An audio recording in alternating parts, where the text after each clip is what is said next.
Thank you very much.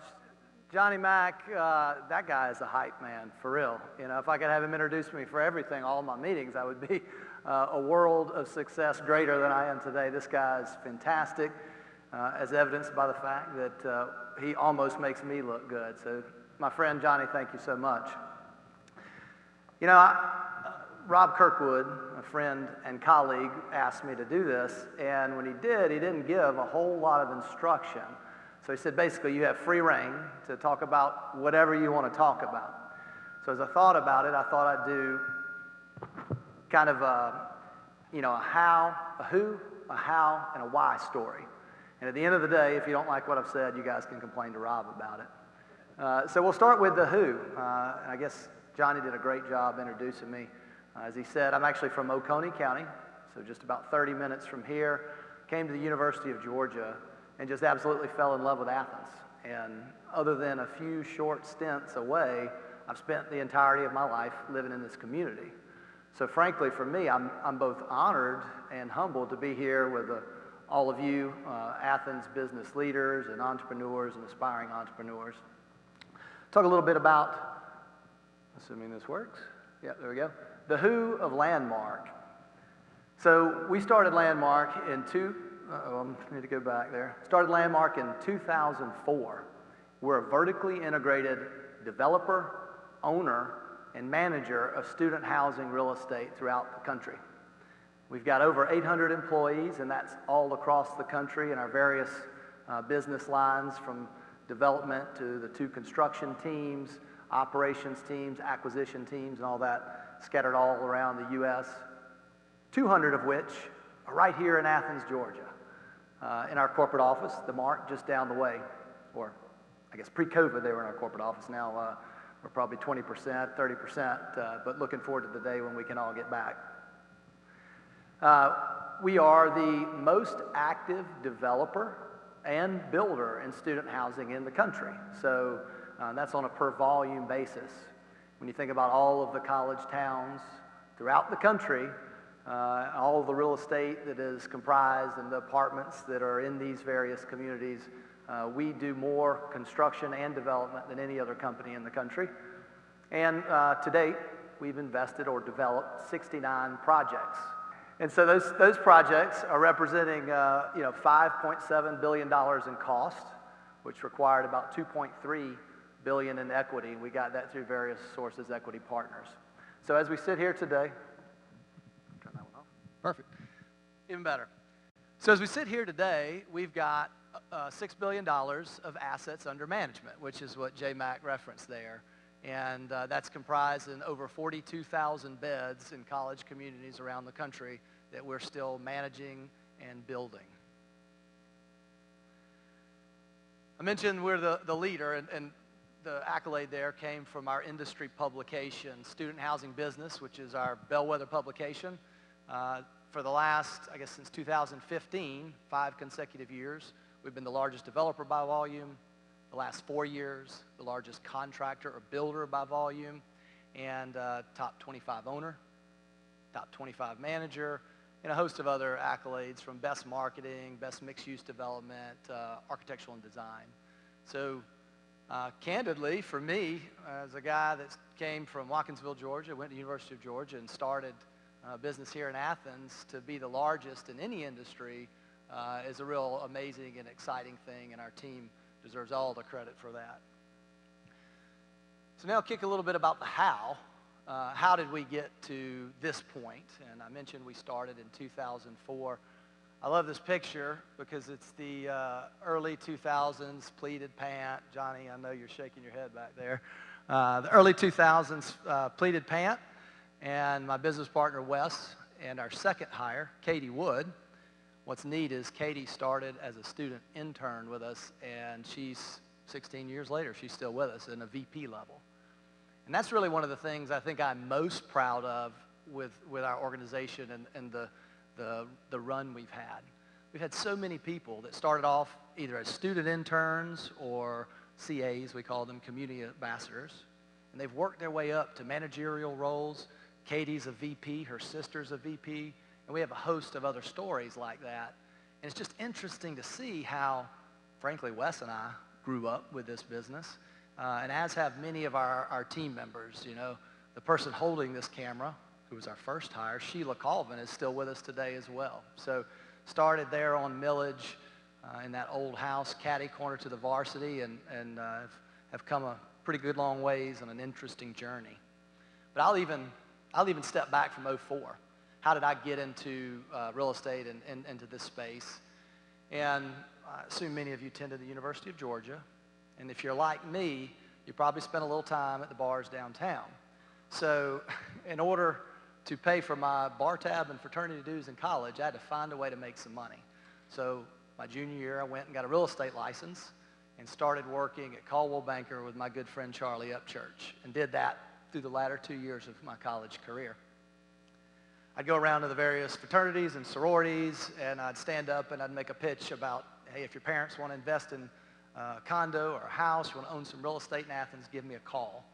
And what ended up happening is I started accumulating a lot of people interested in buying investment property. But at that time, in the late 90s, early 2000s, there wasn't a whole lot you could buy in the way of just, single or multifamily zoned houses or condos in Athens.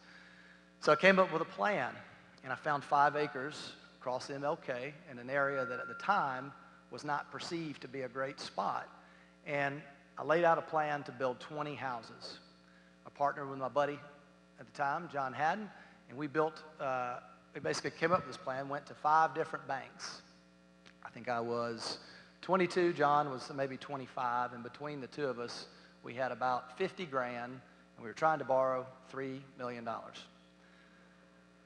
So, as you can imagine, the first four of the 5 banks we went to said, come back when you're older, when you have more experience, or when you have more money. Not surprising. But fortunately, the 5th banker, Bill Huggins, at what was National Bank of Georgia, now Cadence Bank, had the vision. He looked at us and he said, guys, every banking principle tells me this is a loan I shouldn't make. But you guys got a pretty good pitch here, which we should have, because we'd already given it 4 other times. He said, what I'm going to do is this. I'm going to give you enough to build 2 spec houses at a time, and every time you get a contract, I'll let you start another one. So that was the only deal we had. It was the deal we took, and we were grateful for it. 2 weeks later, I came back and I had all 20 contracts, and we plowed ahead. We built those 20 houses. And now if you drive over to the other side of MLK and that hill there just a mile from downtown, it's just covered in student housing. So it was an interesting thing that we kicked that off. The next year, I teamed up with Wes, my partner now, and we launched Landmark. And then had a number of other partners and pioneered the concept that we call the Retreat Student Cottage Community. And so started off continuing on with that same business model, that build, lease it to students, sell it to investors, and we continue to manage it. So from 2004 to 2007, that's what we did with a couple other great partners, Mitch Malcolm, Russ Crump, John Williams. We started building these cottages all around Athens.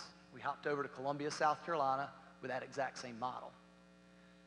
Over the course of those years, we saw tremendous investor interest, and our portfolio of investors just continued to grow. But as we got closer to the 2008 recession, which most of you probably recall, we didn't see investor interest waning. We saw their financing options starting to narrow.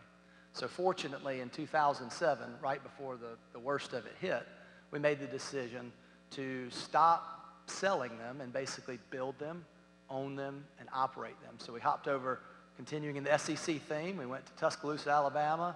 We went to Knoxville, Tennessee, and we built those projects there. And in each one, we continued to refine it and hone the product. The pool there in Tuscaloosa, Alabama is 10,000 square foot pool. These amenities were grandiose, probably a 14,000 square foot clubhouse with all sorts of amenities. Same is true there in Knoxville.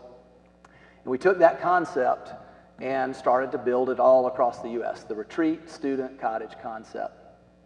After we shifted from the build and sell strategy, which we were able to self-fund, we started holding these things. We realized we had to get some equity. So we went to a group that had reached out to us, Harrison Street, which is a private equity group out of Chicago, and teamed up with these guys and started building the same concept all over the country, from as far as Corvallis, Oregon, Tucson, Arizona, Buffalo, New York, down in Tampa, Florida, and everywhere in between. And it was a great run. And as time blinks by, the older I get, the quicker it seems to move. Next thing you know, 10 years had gone by, and we'd built these communities all over the country. As we approached our 10-year anniversary, Wes and I thought, let's take some time out of the office, and let's sit down and assess what we've done well and areas where we've had challenges. And one of the areas that we quickly identified that was a challenge was that our portfolio had this accordion effect. It would grow and shrink and grow and shrink, predominantly based upon the equity. Harrison Street, I don't want to get too nuanced, but they were an opportunity fund, and the way the economics worked, it was better for us to sell after we built within the first few years. So we were building a lot. We went from 2,000 to 5,000 beds and sold to 3 and went to 7 and sold to 4, and that accordion effect wasn't working in the way we wanted it to work, because Wes and I really wanted to build and aggregate a large portfolio. So we thought about it. So how do we solve for that? What we decided was 4 solutions we came up with. First, we wanted to find an equity partner that had more of a long-range vision, not just build and merchant, sell. We wanted to build a portfolio. So we were fortunate enough to find one primary, which is a sovereign fund, and then a couple of others that have that more long-term build a portfolio strategy.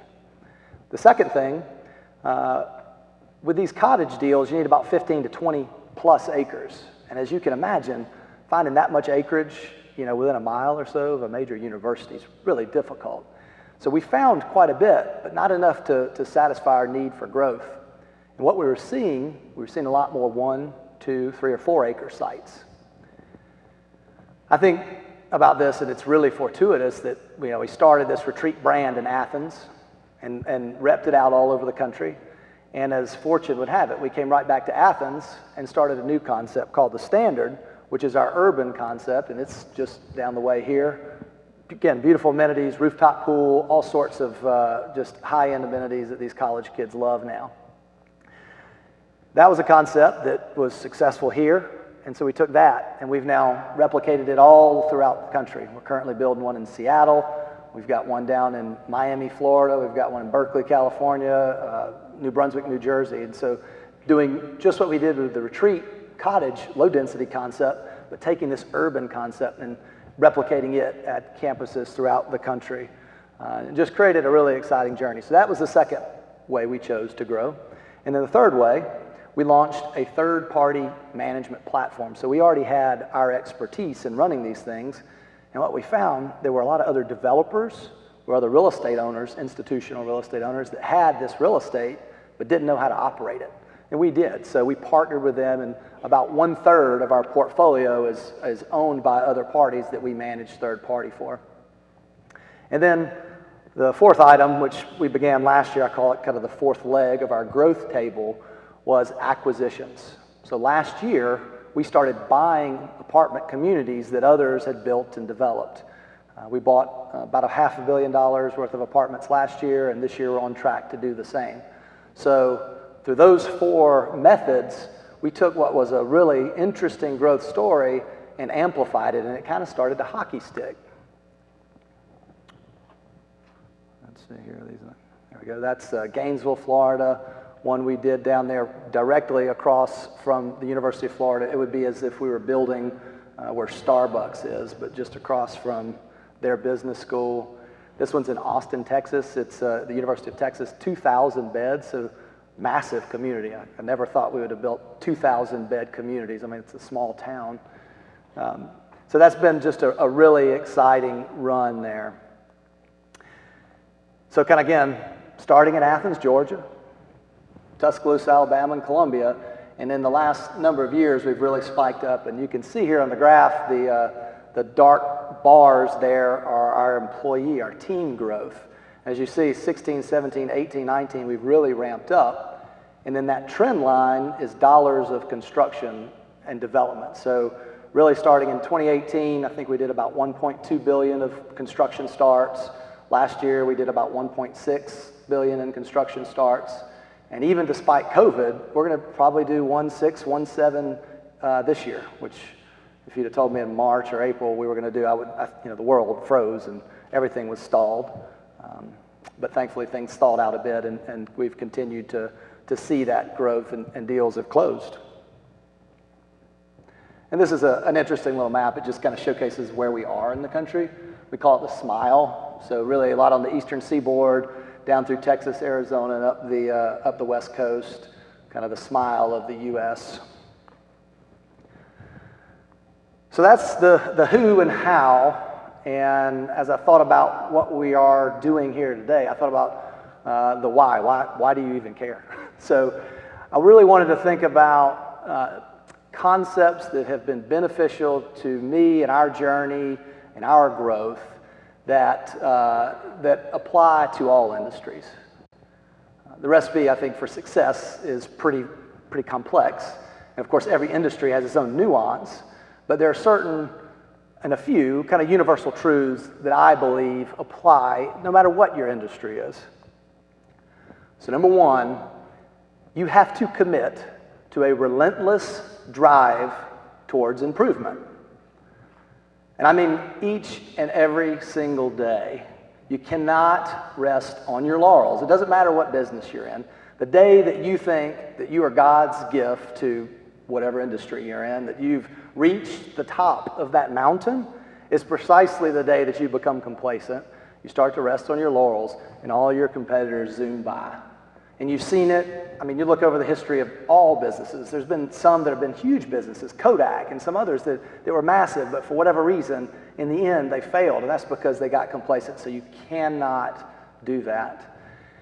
And some of this kind of takes from my own personal life philosophy, and this is simple, but things don't have to be complex to be effective.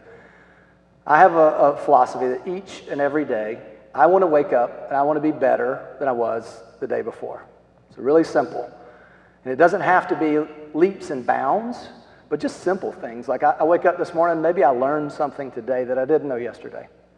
Or maybe I meet somebody and forge a new relationship that's valuable in my life, that adds to my life. Kind of simple concept again, but my hope, my belief is that when I am a hopefully very old man and I'm laying on my deathbed, I'll look back over a life well lived, rich in experiences and knowledge and relationships. So I've kind of taken that principle and we've applied that to our business, just that relentless drive to be better. Number two, and it kind of ties in with the first, in a business, you have to cultivate a culture that craves feedback. None of us are perfect. None of us are omniscient. None of us know everything. We all make mistakes. I make a lot of them. If my wife were here, she'd tell you, a lot of them. But at the end of the day, if you want to continue that drive towards improvement, you've got to find a way to hire training once a month, and it can be anywhere from 3 people to we've had as many as 30 people in these things. And I always come in and do like a brief landmark history, and then I leave them with a challenge. And that is, I challenge them to be confident enough in their person and in their professionalism to not only be willing to listen to constructive feedback, but to seek it out. A simple concept, but again, it doesn't have to be complex to be effective. And this last one here is just an oldie but a goodie. Don't ever underestimate the power of discipline. You have to have the discipline to focus on these first 2 items, but also you have to have the discipline to focus on the real drivers of your business. Our organization does a lot with the Franklin Covey Institute, the 7 Habits. Some of you may have read Stephen Covey's 7 Habits. Everybody that joins Landmark goes through the 7 Habits training. But one of the things they talk a lot about are the big rocks. So there are a lot of things when you wake up in the morning, put on your pants, you're ready to go to work. There's a lot of things on your to-do list, a lot of things you have to do. And they have a concept called the whirlwind. That's all the whirlwind stuff. And if you're not careful, you can easily get caught in that whirlwind, and next thing you know, at the end of your day, what have I gotten accomplished? What did I do? It takes discipline to focus on your big rocks, those big KPIs or whatever you want to say, the movers, the drivers of your industry and your business. Find out what those are and create a cadence of accountability around checking on those, making sure that you and your team members are doing those things. And Ronald Reagan said, trust but verify. So it's no different. It's finding that discipline to hone in on those things and make sure that you're regularly checking on them and you're committed to them. So those are kind of three universal truths that I have found in our journey. Again, there's a million ingredients to the recipe of success. And I'm going to throw one more in here, which is also very important. Hire good people and treat them well. At the end of the day, your people, your team, are the backbone of your business. And I am, like I said, humbled and incredibly grateful that each and every day I get up in the morning and I go to work with the brightest, hardest working people in the student housing industry. And that's why our team is the leader in the industry, because we have the best people in the industry. And many of them are some of my best friends in the world. And so that's a true, unique blessing, and I'm very grateful for that. So that was the fourth, just kind of a freebie there. And with that, I am not a lecturer. I prefer Q&A. I prefer conversation. So I'm going to turn it over. If there's any questions, I don't know how that would work. I didn't ask if we could do a Q&A, but I'm putting one in here on the improv anyway, because I'd rather talk than lecture. And I can't see, so if there's any, I don't know how this would even work. This is why you don't improv. Any questions at all? Y'all are an easy crowd. My biggest influence? Oh, goodness. I think it's important to have mentors, and I've been blessed to have a handful, and specifically one, a guy named David Ratcliffe has been an influence in my life. And when I meet hyper successful people, Mr. Ratcliffe is, the guy was CEO of Southern Company and a whole host of accolades that are just credible. When I first met him, I asked him a question. I said, Mr. Ratcliffe, you've had wild success in your life. At any point, did you have this epiphany, or was there a turning point that you just recognized you had it figured out? And I find that when I ask successful people that, you can get a handful of really interesting points of advice. And he answered that, yes, he had that experience. He had been working at one of the Southern companies, for many years, and had moved up to become the CEO of Mississippi Power. So he's obviously doing something right already, right? But Mississippi Power at that time was the worst performing of all of the companies under the Southern Company umbrella. By all metrics, all the KPIs, customer service, revenue, everything was the lowest performer. And he knew he needed to do something to turn that around.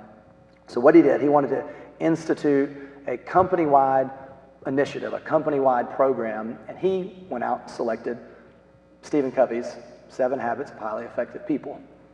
He did that because he wanted something that was focused on investing in his people, so not just in the professional you, but something that would improve you in every aspect of your life, with the belief that if you were better in every aspect of your life, you'd show up at work and perform better as well. And I thought, wow, that's amazing. He said, James, but if you do this, you have to do it too. He said, executives all the time say, oh, we got this new initiative, and you guys go do it. But then they don't do it themselves, and everybody comes back excited about what they've learned, and they start to talk to their supervisor. But if there's that language barrier, if the supervisor hasn't been through the program, isn't living it, doesn't understand it, then all you've done is wasted everybody's time. So he said, if you do this, you've got to do it too, and you've got to live by it too. And so that's, I guess it was probably 7 or 8 years ago now, we started doing just that. We started, when you come join our team, you go through the 7 Habits training, and you learn those programs. So that was very, very useful, sage advice from one of my mentors. Hey, buddy. Hey, was there ever a time early on or at any point where... He's loud, I can hear him. Yeah, I'm loud. I'll be even louder. Was there ever a time, James, when y'all kind of looked in the mirror, looked at each other, and thought, "Wow, we are not going to make it"? Were there a tough period or two, and maybe talk a little bit about just kind of how y'all navigated that and lessons learned? Yeah, that's a very good question. One I hadn't been asked, so thank you. Every business has challenges, right? It doesn't matter what field you're in. You're going to have them. I mean, there were certainly the early years where each year, say just for easy math, you make $100. In our business, you had to take $50 and put it right back in the business, and you had to take $40 and give it to Uncle Sam. That left you $10 to live on. And when tax season rolled around in April, there were a couple of years there I was like, how the hell am I going to pay my taxes? So yes, those are some simple challenges. And when we transitioned from the cottage model to doing the urban model, this one in Athens was very successful. But we started spooling up doing that construction and many projects very quickly. And frankly, our scope of work outpaced the personnel that we had. And, that was a really, really challenging time. In 2015, 16, we had some tremendous construction overages.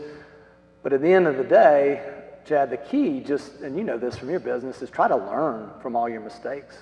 I mean, it's not complicated again. You're going to make them, just try not to make them over and over again. We became the biggest and I believe the best in the business, not because we're necessarily smarter than anybody or anything. We try not to make the same mistakes over and over again.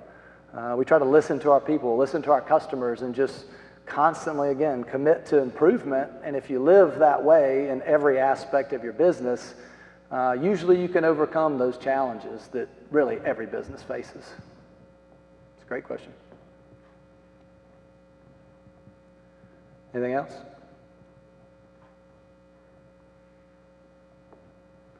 All right. One more for you. Sure. What do you think sets apart successful entrepreneurs from those who give up, fail, or never get started? You got to have a vision. And you got to have that maniacal drive to want to get after it and never give up. I mean, I remember as a child, I drove my mother nuts because I was the stubbornest little boy. And I remember, around my teenage years, she got furious with me, and we were probably yelling at each other, which is disrespectful for a young man to do to his mother. And she looked at me and she said, you know what? I cannot stand you right now, but I love you. And this stubborn streak is going to help you in life one day. And so maybe that's part of it. You just have to be relentless, and you have to be unwilling to give up. Just kind of keep going and keep hammering. And I love one of my favorite quotes is Abraham Lincoln's. It says, "Luck is when preparation meets opportunity."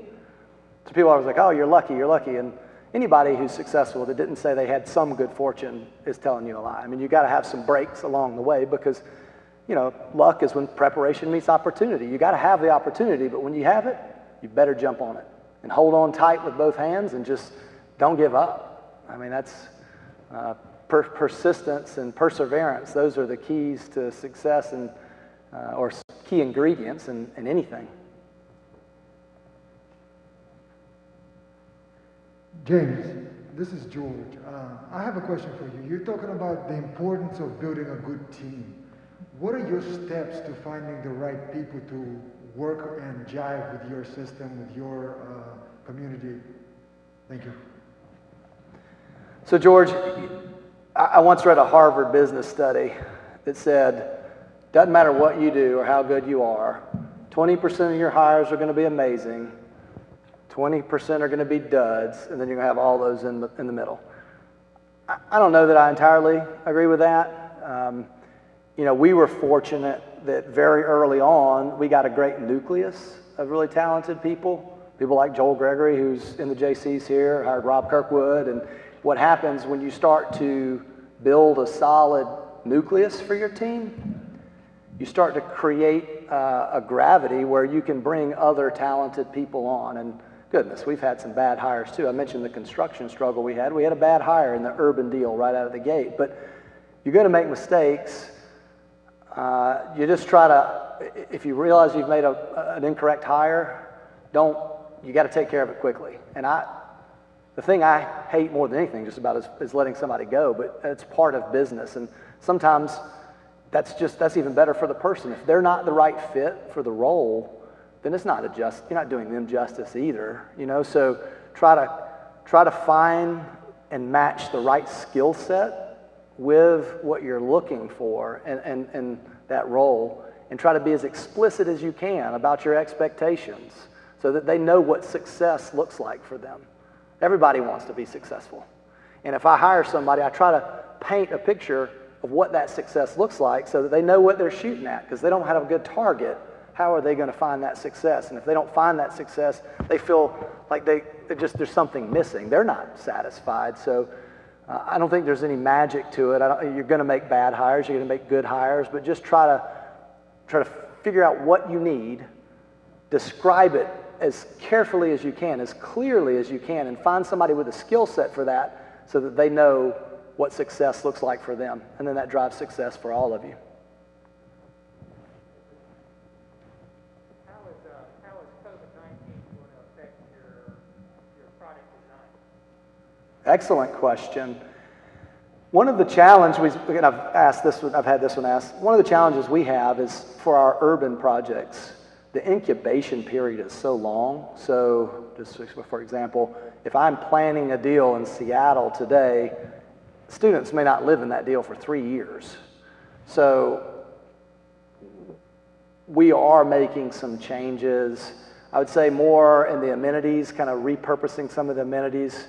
Study pods have become very popular, in the community spaces, the clubhouses where students can come in and find a little reprieve from their roommates, a little study pod. We've always been pretty progressive in our technology. So we have electronic key fobs that get you in your unit, get you in your door. Some of the touchless, those fobs that, if you want to go to the gym, you just wave the fob and you can put your elbow into the door and open it. We're improving some of our air filters, things of that nature. I'm a glasses half full guy. This is a tricky time, but I remain optimistic that in the not too distant future we'll have a vaccine, and a combination of vaccine, herd immunity, and treatments will be able to live some semblance of normal again. But making small modifications is just no radical change. I'm great. Thank you so much for your talk. But as you've achieved success, what's the filter in which you say yes or no to new opportunities, both at Landmark and even investment or other opportunities outside of it? Thanks, Graham. With our core business, we're pretty disciplined, and maybe that's been another contributor to our success is we kind of know what our box looks like, and we try to stay true to that. Now, again, that kind of conflicts with the constant evolution I was talking about. We've continued to evolve on that, but within our student, platform, we know we have extensive data.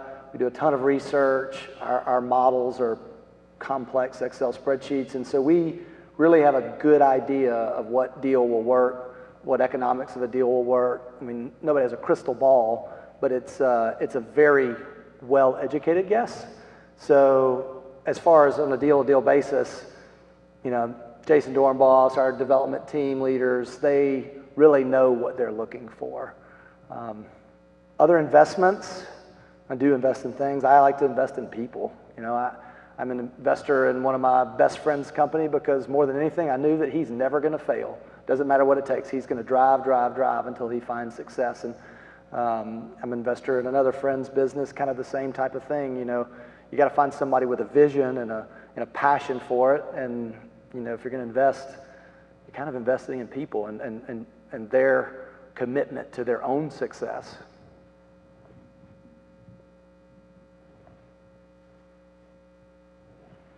Am I out of time? What do y'all perceive to be the biggest macroeconomic threats to your business, and does the national debt have any potential negative repercussions on your industry? I don't think the national debt has any kind of disproportionate negative impact, but people talk all the time the proliferation of online learning. How is that going to impact what you guys do? We, in our enterprise focus on the main primary universities. So we are at the University of fill in the blank, or Louisiana State, Penn State. We focus on the larger state institutions. And most of those places, let's take the University of Georgia, for example, they're here in our backyard. Most of these institutions have a very low acceptance rate relative to the applications. I mean, there are so many people that want to come to the University of Georgia that they each year only accept a small sliver of those applications. I don't know the exact data, but it wouldn't surprise me if 100,000 people a year applied to the University of Georgia, and maybe they only let 4,000 or 5,000 people in. So as you can see, that's a pretty small percentage. In the worst of times, if that number was cut in half, if now all of a sudden only 50,000 people want to attend the University of Georgia, if they're still only accepting 4,000 or 5,000 a year, they're going to continue to be the University of Georgia that we all know and love. Now, online learning is going to happen. I think it's going to be kind of an augmentation of the collegiate experience, but many students come to the University of Georgia, the Penn State, Alabama, and all of these schools, Texas, because they want a great education, but they also want the collegiate experience where they're involved in leadership roles and organizations, student government, fraternal organizations, and all that, because that's part of becoming a well-rounded individual. I mean, there's probably a lot of UGA grads in here. I mean, you went to your classes, you probably took a lot away from your classes like I did, but I took just as much away from my other leadership and involvement experiences. And so I don't think that's going to change. I think you're going to see all these institutions doing some percentage, even post-COVID. They're still going to do online learning, and there may be less auditoriums like this full of people, but there's still going to be the University of fill in the blank. These institutions are bellwethers. They're there for a reason, and people want to go there. And so I don't see there being a dip in enrollment at any of the major institutions, maybe in my lifetime. So I think the biggest threat, to get to your point, is people say, oh, what about online learning, online learning? And I don't think that's going to be an issue. Also, to that end, the average on-campus housing stock at universities throughout the country is 50 years old. You go around the university campus, they have some new dorms out near East Campus, but look at some of these old dormitories, 50 plus years old, and many of the universities have the same situation.